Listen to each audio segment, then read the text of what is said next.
History, वो भी sir history है। जी सर। ठीक है। आपकी हॉबी क्या है? सर मैंने हॉबी कोई डेवलप नहीं की है सर। आपने कोई हॉबी डेवलप ही नहीं किया? जी एक्चुअली सर, मैं बैंक में कार्यरत हूँ सर, तो मैं 9 बजे से लेकर के 7 बजे तक बाहर ही रहता हूँ सर। और उसके अरे बाद तो जो ये समय बताइए, आप मिलता है दिन भर पढ़ाई में स्ट्रेस में निवेश रहते करता हैं, हूँ। 12 घंटे आप काम करने के बाद, तो फिर अपने आप को कैसे रिलैक्स फील कराते हैं?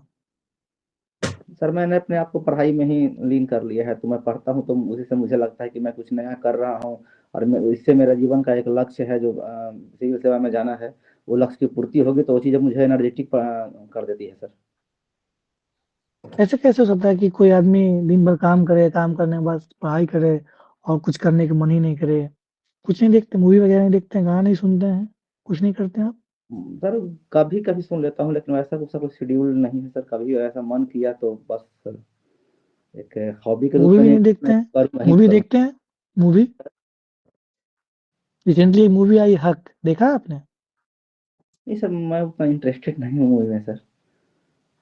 आप मूवी में इंटरेस्टेड नहीं है, सॉन्ग में इंटरेस्टेड नहीं है।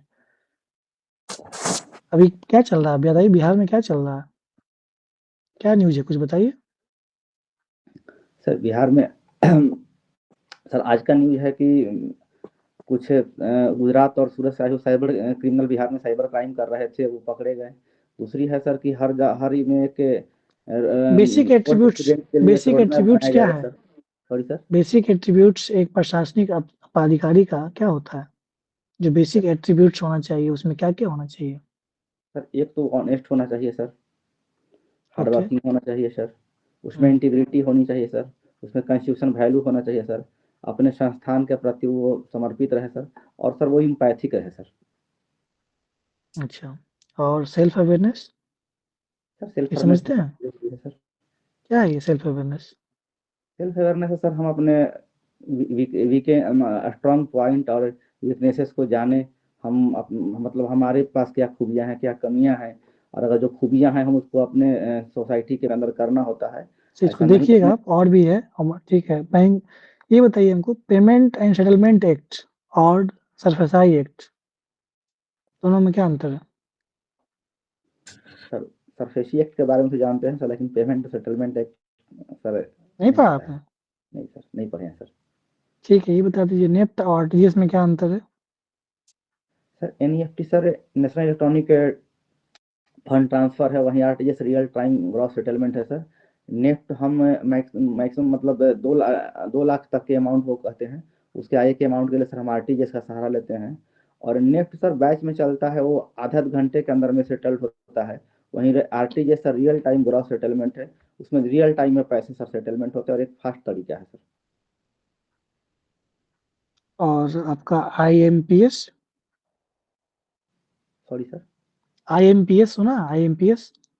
हाँ सर, ये हम्म। मोबाइल से पैसे भेजने का एक इलेक्ट्रॉनिक तरीका है सर, जिसके तहत हम यूएसडी कोड वगैरह डाल करके सर, और हम पैसे को एक खाते से दूसरे खाते में ट्रांसफर सर कर सकते हैं, बैंक के अंदर भी और इंटर बैंक भी sir.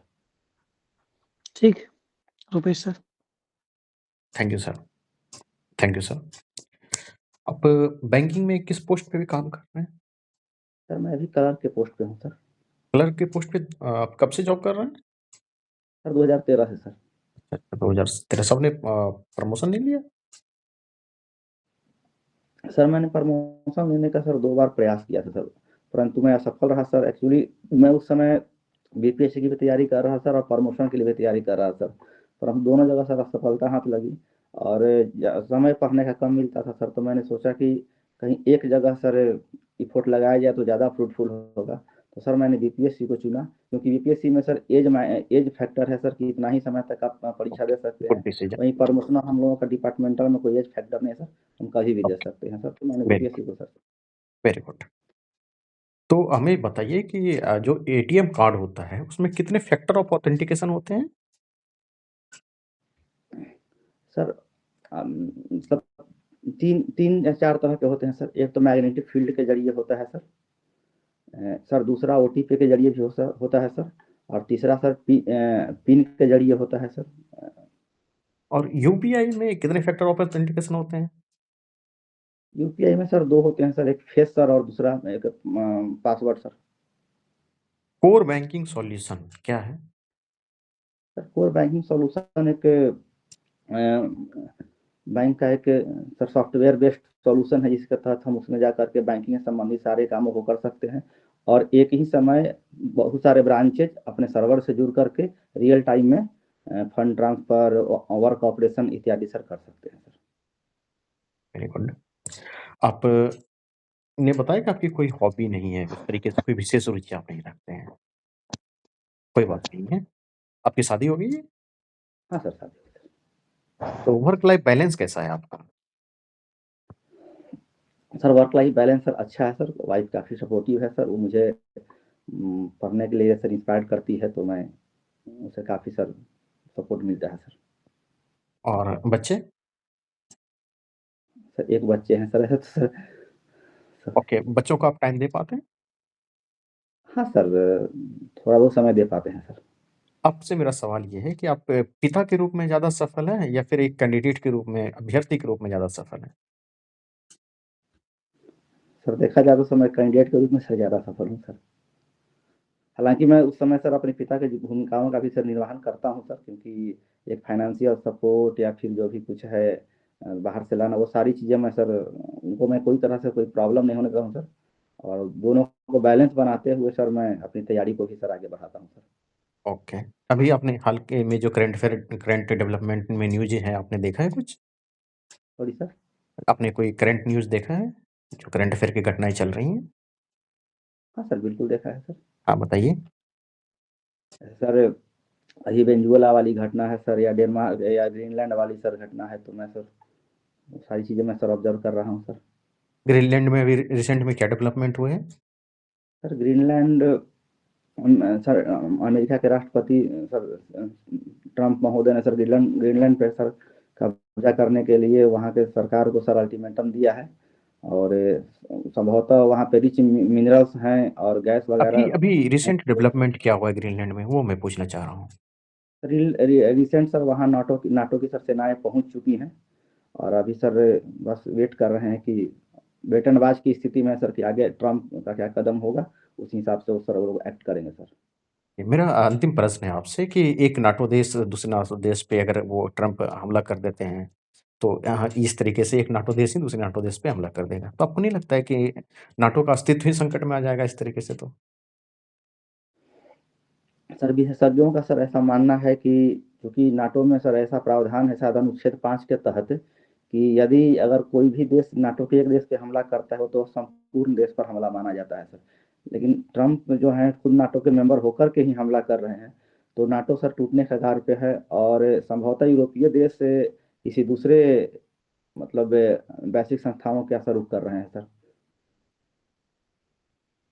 Okay, Neha ma'am?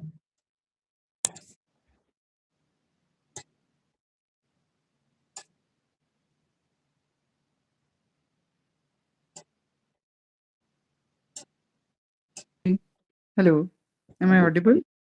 Good evening ma'am. Hello, Rishikesh ji. जी good evening ma'am. Forming asset हाँ मैम। क्या है? मैम यदि किसी भी दिए गए ऋण पर अगर 3 महीने तक मूलधन या ब्याज में से कोई भी एक रकम नहीं आ पाती है, तो मैम उसे एनपीए करार दिया जाता है मैम। उसे कब राइट ऑफ करते हैं या कब उसको चेंज इन ऑफ करते हैं बताएंगे आप? जी मैम, यदि बैंक को यह मैम लगता है कि वो असेट्स लॉस्ट एसेट्स हो गया है और उसकी रिकवरी संभव नहीं है, तो मैम बैंक उसे राइट ऑफ कर देती है मैम। अच्छा, आप सपोज करिए बिहार में आ गए अपने प्रशासनिक सेवा में और बाढ़ पीड़ित एरिया में रेस्क्यू ऑपरेशन के लिए रिलीफ मटेरियल्स आ रहे हैं लोगों में वितरण करने के लिए, और जो गांव का पॉपुलेशन उसके अकॉर्डिंग वो कंप्लीट नहीं है, फुलफिल और की ज़रूरत है, लेकिन जितनी भी आपकी है रिक्वायरमेंट के अकॉर्डिंग वो गांव के कुछ पावरफुल लोग हैं, वो कोशिश कर रहे हैं कि वो उनके पास चला जाए मटेरियल, लोगों में इक्वली डिस्ट्रीब्यूट ना हो। इस कंडीशन में आप कैसे हैंडल करेंगे सिचुएशन ताकि इक्विटेबल तरह से वो वितरण हो सके? मैम सबसे पहले तो मैं वहाँ के जनप्रतिनिधि के साथ मिलकर एक टीम बनाऊंगा मैम, और उनके साथ संवाद स्थापित करूंगा कि देखिए ऐसी आपदा की परिस्थिति में हमें सबके साथ मिलकर काम करना होगा। गांव के लोग भी अपने हैं, आप भी अपने हैं, तो सबके साथ मिल के काम करेंगे, सबको लाभ मिलेगा तो ज़्यादा बेहतर होगा। यह मानवीय आपदा है, इसमें हम लोग अपने स्वार्थ को छोड़कर मिल के साथ काम करें। उसके बाद संवाद स्थापित करने के बाद यदि सर मामला सफल हो जाता है मैम तो ठीक है, नहीं तो मैं अपने वरिष्ठों को भी इस बारे में मैं चर्चा करूँगा, बताऊँगा। और यदि उसके बाद भी सर बात नहीं बनती है तो मैं पुलिस बल लाऊँगा और फिर मैं उनके पुलिस बल के संरक्षण में मैं वितरण का काम करूँगा मैम। ओके। आप सपोज़ करिए कि एक सरप्राइज़ इंस्पेक्शन के लिए जाते हैं क्षेत्र में और किसी सरकारी विद्यालय में अटेंडेंस पेपर पे दिखाया जा रहा है 90% अटेंडेंस है, लेकिन आप जब इंस्पेक्शन करते हैं तो पाते हैं कि 20% ही स्टूडेंट फिज़िकली प्रेज़ेंट है। जी। ऐसे केस में आप टीचर्स को की जवाबदेही को उनको बिना डिमोटिवेट किए कैसे इस बात का संवेदना प्रतीत करेंगे? मैं सबसे पहले तो मैं स्कूल के सभी शिक्षक को और वहाँ के इंचार्ज को एक साथ बुला कर के बैठूँगा मैं और सबसे पहले ये बताऊँगा कि आज के समय में विद्यार्थियों के लिए शिक्षक कितने महत्वपूर्ण हैं और उनके समाज के प्रति कितनी बड़ी जवाबदेही है। शिक्षक होना एक ड्यूटी नहीं, एक जॉब नहीं, बल्कि समाज के प्रति हमारा एक योगदान होता है। और मैं उनसे संवाद स्थापित करने के ज़रिए मैं उनको बताऊँगा कि आपका एक अच्छा कदम सोसाइटी को कितना आगे ले जा सकता है। मधुबनी मैम बिहार का सबसे बड़ा मछली उत्पादक ज़िला है मैम, और वहाँ मखाना उत्पादन के भी अपार संभावनाएँ हैं मैम। तो मुझे लगता है कि यदि इन दोनों चीज़ों के लिए हम वहाँ के लोगों को प्रशिक्षण दें, उन लोगों को फाइनेंस उपलब्ध कराएँ, साथ ही मार्केट भी एक्सेस हो, तो वहाँ पे सब मैम माइग्रेशन को रोका जा सकता है ma'am. My last question Rishikesh ji, जैसा आपने बोला कि आपने कोई हॉबी नहीं डेवलप किया है, क्योंकि अभी के समय में समझ सकती हूँ कि आपके पास समय की कमी होती होगी, आप जॉब में हैं, साथ के साथ फैमिली देख रहे हैं और साथ के साथ पढ़ाई भी कर रहे हैं। लेकिन आपको ऐसा नहीं लगता कि अगर हॉबी ना कोई डेवलप कर रहा है कोई पर्सनैलिटी में, तो उसकी पर्सनैलिटी की होल सोल ग्रोथ नहीं हो पा रही है, उसमें कहीं न कहीं हिंड्रेंस रहता है। इस पे क्या विचार है आपका? मैम, जहाँ तक कि मैं मानता हूँ कि हॉबी एक ऐसी चीज़ है, जब आप बहुत स्ट्रेस में होते हैं तो आपको मेंटली पीस प्रदान करता है, आपको डिस्ट्रैक्ट होने से बचाता है और आपको शांत रखता है मैम। लेकिन मैम, इंसान के पास ऐसा व्यक्ति तो होना चाहिए कि यदि कोई चीज़ ना भी हो तो वो अपने आप को डिस्ट्रैक्ट होने से रोके। अगर विशेष विपरीत परिस्थितियाँ हों भी तो भी उसमें अपना शांति बनाए रखे और अपना पॉजिटिव सोच रखे। तो ये चीज़ें अगर आप अपने व्यक्तित्व में मैम डेवलप कर लेते हैं तो मुझे नहीं लगता है कि एक हॉबी ना होना व्यक्तित्व को ज़्यादा नकारात्मक रूप से प्रभावित कर सकता है ma'am. Okay, very good. Thank you Rishikesh ji. Thank you ma'am. कब इंटरव्यू है आपका ऋषिकेश? सर 28 जनवरी सर। समय कम है। ठीक है, सर पहले से इम्प्रूवमेंट हुआ है आपका इंटरव्यू और आप बेहतर प्रयास किए हैं। जो पढ़ा है आपने उसको पढ़ते रहना है और कुछ-कुछ जैसे हॉबी डेवलप नहीं किए हैं तो होता तो अच्छा ही होता। क्या रुपेश सर? बिल्कुल सर, मैं तो कहूँगा कि बच्चों से बात करना इस तरीके का कुछ छोटा-मोटा हॉबी अगर रख लें तो ज़्यादा अच्छा रहेगा। ये बैलेंस भी हो जाएगा सर, जब बैंक से आते हैं, अपने बच्चों से बात करते हैं, तो थोड़ा रिलैक्स फ़ील आता है, अच्छा लगता है। तो ए सर वो सर एक चीज़ है कि मेरा छोटा बच्चा है तो मैं उससे बात करना हॉबी रख सकता हूँ सर। बुजुर्गों से बात करना, बच्चों से बात करना, ये लिस्ट ऑफ हॉबी में है। अगर आप चाहें तो इस पे क्वेश्चंस भी आपको अवेलेबल हैं आपके ग्रुप में ही।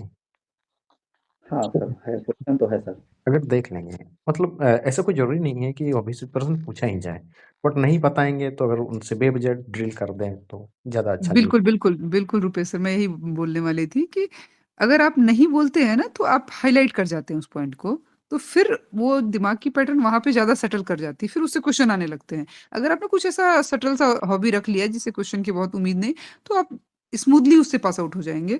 लेकिन ऐसे रखेंगे तो थोड़ा हाइलाइट ज़्यादा हो जा रहा है आपका। Okay ma'am. देख लीजिएगा जहाँ तक लिस्ट संभव हो देखिए, आपसे। मेरा सलाह ये है ना कि जितने भी लिस्ट ऑफ हॉबीज़ हैं, उसमें से जो भी आपको लगे ईज़ी, उसमें किसी एक को रख लेना है। बस उस पे जो क्वेश्चंस दिए गए हैं, उतना भी तैयार कर लेंगे तो वो मोर देन सफिशिएंट है ठीक और है सर। समय है अभी आप कर सकते हैं, 28 जनवरी है। हाँ जी। नेहा मैम, एक सवाल पूछना है मैम। हाँ, हेलो। पूछिए, पूछिए, हाँ पूछिए। जी, कहिए। मैम ये पूछना था कि जो सिचुएशनल बेस्ड क्वेश्चन आपने पूछा तो उसका मेरा आंसर कैसा रहा मैम?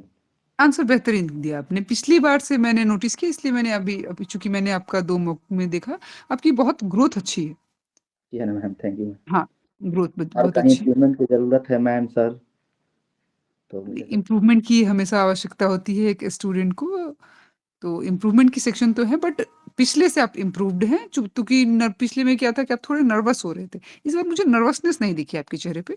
जी, जी मैम। दिखी हुई तो बहुत कम दिखी, चूँकि मैंने सिचुएशनल क्वेश्चन मैक्सिमम ट्राई किया आपको ग्रिल करने की, लेकिन आप बहुत काम रह के आंसर किए हैं। हॉबी में भी आपने आंसर्स बहुत अच्छे से किए, नो डाउट, बट वो आपका एक एक्स्ट्रा सेक्शन ऐड कर दे रहा है, वो नहीं ऐड करेगा अगर आप कुछ छोटा-मोटा हॉबी ऐड कर लेते हैं जी तो। मैम, देखिए, छोटा-मोटा लास्ट में जो हॉबी आपने आंसर दिया था वो सैटिस्फाइंग था कि अगर हॉबी नहीं भी रहती है तो कोई बात नहीं है। ऐसा उसमें कोई बिल्कुल, दिक्कत नहीं। बिल्कुल। ठीक है। अच्छा अच्छा आंसर कर रहे हैं आप ऋषिकेश, बहुत ज़्यादा इम्प्रूवमेंट है। वैसे थैंक यू सर। कहा जाता है कि हमेशा बेटर का प्रयास करना चाहिए, लेकिन अब आप इतने इम्प्रूव कर चुके हैं कि आप बीपीएससी में इंटरव्यू देने योग्य हो चुके हैं और ऐसा बिल्कुल, इंटरव्यू भी चला जाता है तो वो एबव एवरेज इंटरव्यू जाएगा और अच्छे मार्क्स का चांस आपका बन रहा है। Thank you sir. बिल्कुल ठीक, आपका लिस्ट में नाम देखना चाहेंगे हम लोग। Thank all you, the best. Okay, thank you ma'am. All the very best. बस ऐसे ही मुस्कुराना इंटरव्यू में भी और बहुत बेहतरीन करेंगे आप, हमें बहुत उम्मीद है आपसे। बिल्कुल, बिल्कुल।